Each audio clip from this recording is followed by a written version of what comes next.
If you've been following me the past couple years, you know that I've covered Zionist organizations involved in the migrant crisis. There is now overwhelming evidence indicating that Russian intelligence is also involved. To some of you, this sounds crazy. That's because a lot of your favorite alt-media personalities are a controlled opposition. For years, they've been ridiculing criticism of Russia, and it's gotten to the point where so many people online now believe that any criticism of Russia is a lie. Let's begin our investigation into weaponized migration. Here's an article from The Observer titled, "How the Kremlin Manipulates Europe's Refugee Crisis." An unnamed senior security official from one of NATO's border states is quoted as saying, "Migrants go where the FSB sends them. Many of the human traffickers are FSB agents." Some of you think this is fake news. Well, Greece recently sentenced 2 Russian sailors to almost 400 years in prison for trafficking migrants. Russia's foreign ministry estimated that Greece is holding 24 Russian sailors and that Italy is holding 23 Russian sailors. Clearly, this is a network. Human trafficking is organized crime. Anyone well researched on Russian organized crime knows that the FSB is involved. Here's an article from US News titled, "Russia Positioning Itself in Libya to Unleash Migrant Crisis into Europe." Again, some of you think this is fake news. Well, the Russian Foreign Ministry said that the 47 Russian sailors being detained in Greece and Italy are being charged with transporting illegal immigrants from countries including Libya. Yes, NATO was used to destroy Libya, similarly to how Israel used the US and Britain to destroy Iraq. But the fact is, Russia's private military, the Wagner Group, is there now, filling the power vacuum. Libyan Interior Minister Fatih Bashagha said, "The Russians have intervened to pour fuel on the fire and enhance the crisis, rather than finding a solution." Why would Russia want to find a solution when they can sell billions of dollars worth of weapons, have groups fight for their oil interests, and traffic migrants? This is the Russian military-industrial complex. If you listen to RT regularly, you probably believe that only the US profits from war. You have to be living in a fantasy land if you think that Putin is going to leave all that money on the table. The Libyan Interior Minister also said, "Wherever Wagner goes, destruction happens." And there is some truth to that.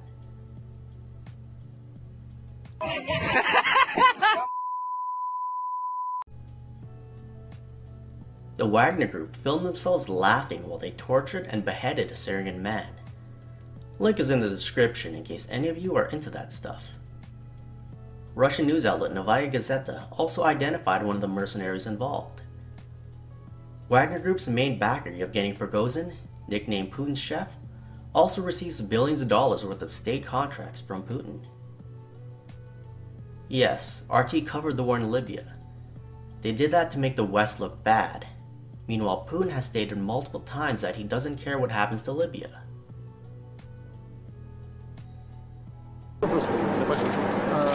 Как вы относитесь к тому, что сейчас творится вокруг Ливии? Ливия. Правительство России не занимается внешними делами, внешней политикой. Правительство у нас занимается главным образом социально-экономическими вопросами. Посмотрите на карту этого региона мира. Там кругом монархия. Там что, демократия, что ли, кругом? По датскому образцу? Нет. Кругом монархические государства. А господин Каддафи изобрел новую монархию. Так же, когда Наполеон, после того, как пришел на волне революции к власти, объявил себя императором. Сравнение, может быть, не совсем корректное, но в целом параллель уместна. Ну да, это монархия по сути своей. Кривая, косая, какая угодно. Ненормальная, ну такая. Там возникли внутренние противоречия, которые перешли в вооруженный конфликт. Почему нужно со стороны вмешиваться в этот вооруженный конфликт? А что, мало разве у нас кривых всяких режимов в мире? Мы что, везде будем вмешиваться во внутренний конфликт? The Soviet shills and alt media will portray Putin as an enemy of Israel, but in reality he went along with their plan in Libya, just like he did with Iraq and Afghanistan. This close relationship has been going on for decades. The Soviets would sell guns to the Arabs, but not enough for them to defeat Israel, and Gaddafi even called them out on it. He said, "What have the Russians done for the Arabs? The ceasefire with Israel must end, and the battle must begin." Why doesn't the battle begin? Because the Russians prefer and profit from the present state of no peace, no war. The Russians talk of all the weapons they are giving us, but it is propaganda. Now back to human trafficking. The one group that needs no convincing about Russia's manipulation of the migrant issue is the migrants themselves. African migrants interviewed in Kandalaksha said they had each paid thousands of dollars to guides who promised to get them to Finland and who worked closely with Russian officials. The system was highly organized, the migrants said, with no more than 30 people allowed to make the journey to Finland each day. Who went when and in which vehicle was established in advance, they said, with the guides and officials drawing up detailed lists with names, departure dates, and cars. They are all in the same clique. The officials, the hotel people, the drivers. This is their business, said Honore Basubi, a young migrant from West Africa who had come to Russia as a student. Like many of the other migrants who traveled to Kandalaksha, he said he had been issued a Russian deportation order before setting out and been told to leave quickly for Europe. Saeed Musa Khan, along with his family and around a dozen other asylum seekers, set out at dawn from Kandalaksha in a convoy of old cars and accompanied by Russian guides, breezed through 3 checkpoints to reach the Finnish border. Khan, who sat with his wife and baby son in the backseat of a wheezing Lada, said he had never even heard of Finland when he left Kabul in 2014, and after 2 years in Russia and Belarus, still was not really sure where it was he was going. But he knew he wanted to get his family to Europe and had been assured that he would get there once he had paid $6,000 to a facilitator in Moscow, who immediately arranged for the family to be issued with a deportation order by the Russian authorities. He asked me where I wanted to go and said, "No problem, we will get you to Finland. Everybody is going there now," said Khan. It's not just Greece and Italy who are investigating Russian migrant traffickers. The Finnish border guard is also investigating around 100 cases of organized criminal activity related to human smuggling from Russia. Jussi Niinisto, the Finnish defense minister in 2016, said, "The illegal migration via the eastern border, Russia, is undeniably our most serious challenge. In practice, the potential is limitless, from hundreds of thousands to 1 million people who are ready to move out of Russia. In that sense, the situation is worrying, not just for Finland, but for other European countries." If you're well researched on Mossad and KGB, you know that they have a long history of infiltrating the Muslim world. Polish intelligence believes that Russia is using the migrant crisis to also get its spies into Europe. They pose as Middle East refugees, and once taken in, the KGB has its network of elite agents and terrorists in an enemy country. Greece, Italy, Finland, and Poland. That's 4 European countries with evidence of Russia's role in the migrant crisis. And Helsinki is openly accusing the Kremlin and its intelligence services of flooding Finland and therefore the EU with refugees as a political weapon to destabilize Europe. If you've seen part 2 of my last documentary, you know that Russia wants the rest of Europe weakened and divided. Because once NATO is dissolved, Putin can do whatever he wants in Ukraine and Poland, which he considers part of his Eurasian Union. Putin jails separatists in Russia and its occupied territories. Meanwhile, he promotes separatism in Europe because he wants it destabilized. He even tried to balkanize Spain. The Soviet propagandists often talk about how bad Israel is for wanting to break up Syria, and I agree with them there. But then these same hypocrites promoted the attempt to break up Spain. Imagine if I said that Syria is a failed state and the Kurds should have their own state inside of it. You would call me a Zionist. communist agents in alt media want to destabilize Europe the same way Zionists want to destabilize the Middle East. Patrick Henningsen is another one of Putin's controlled opposition within the anti-Zionist movement, and he uses the exact same cultural Marxist talking points as Ben Norton. These Soviet shills whine about Russophobia just as much as Zionist shills whine about anti-Semitism. The KGB uses hundreds of its operatives in the alt media to manipulate you into supporting their agenda. When gullible people see so many of their favorite online personalities promoting the destabilization of Europe, they go on to believe that it's a good thing. So many people see Julian Assange as a hero, even though he tried to incite civil war in Spain while openly being financed by a hostile foreign country.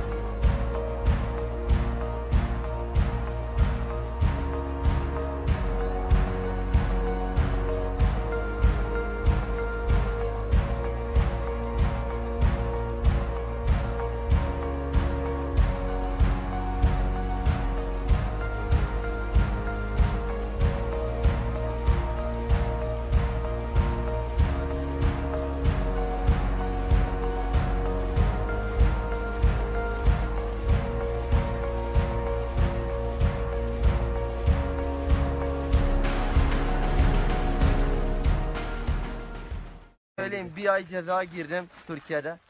Gittim hapishaneye, bir ay girdim. Bugün bize servis bıraktılar. Dedi ki gidin. Paramız yok, telefonumuz yok. Mecbur ne yapacağız abi? Gideyim Avrupa'ya gideyim ya kendimi kurtulayım abi. Başka bir çaresi yok bizim Afganlar.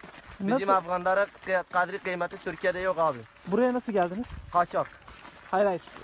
Buraya sınıra kadar nasıl geldiniz? Valla taksi bize getirmiş. Polis bize dedi ki gidin, yol açık.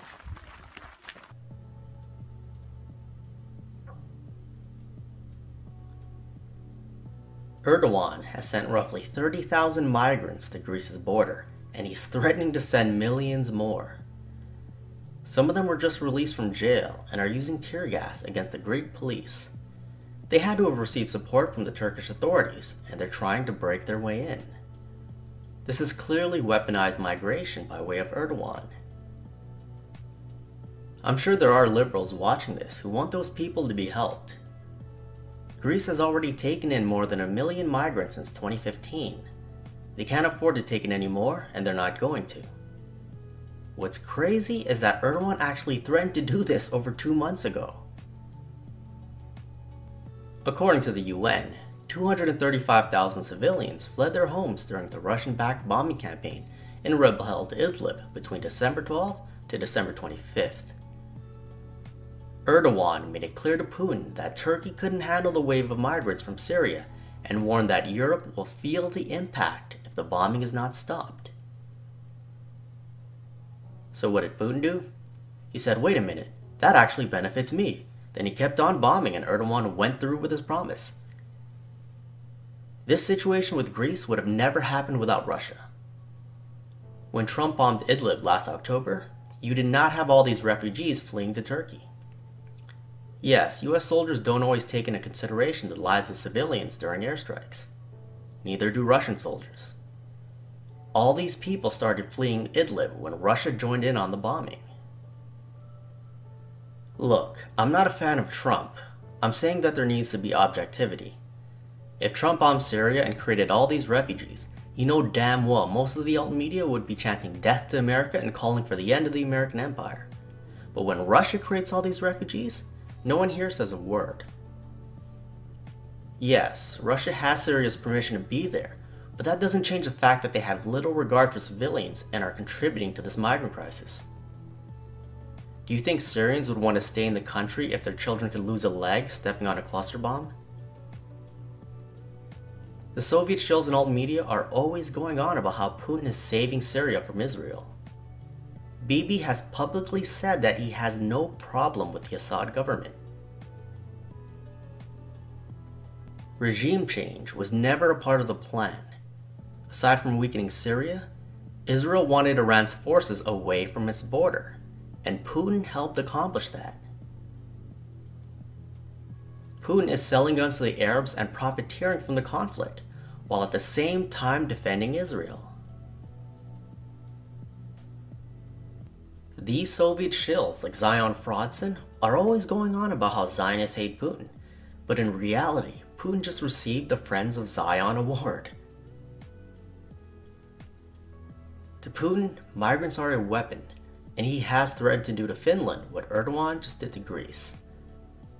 Back in 2016, so many decrepit Soviet-era cars carried migrants into Europe from this frozen Russian town in recent months that border officials in Finland, who confiscated the rust bucket vehicles as soon as they crossed the frontier, watched in dismay as their parking lot turned into a scrapyard.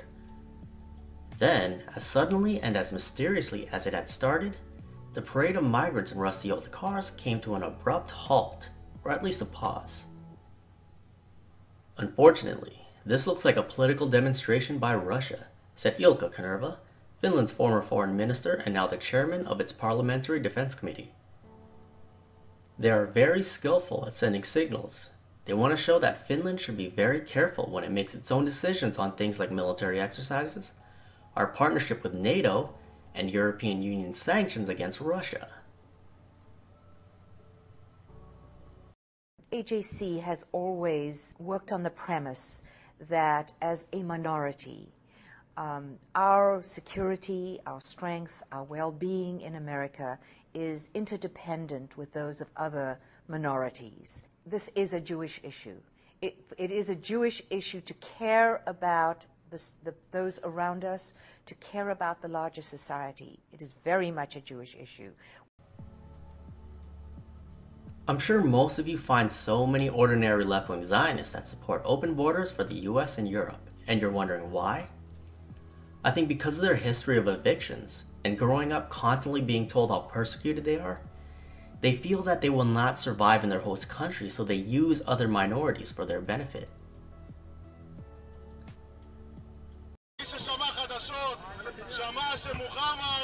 זה השם הכי נפוץ באנגליה, נכון? אז אנחנו רוצים שזה יהיה השם הכי נפוץ באנגליה ושיהיה המון מוחמד באנגליה, בשוודיה, בצרפת, לא פה, זה מה שאנחנו רוצים. Then there are elite right-wing Zionists who have their own ethno-state, but still want open borders for Europe. Why? I think a lot of that has to do with diabolical religious fanaticism. I'm not downplaying the Zionist role in all this. I've already gone over it many times. Most of you aren't aware that this migrant crisis actually benefits Putin geopolitically, so that's what I wanted to address with this video. Until next time, peace.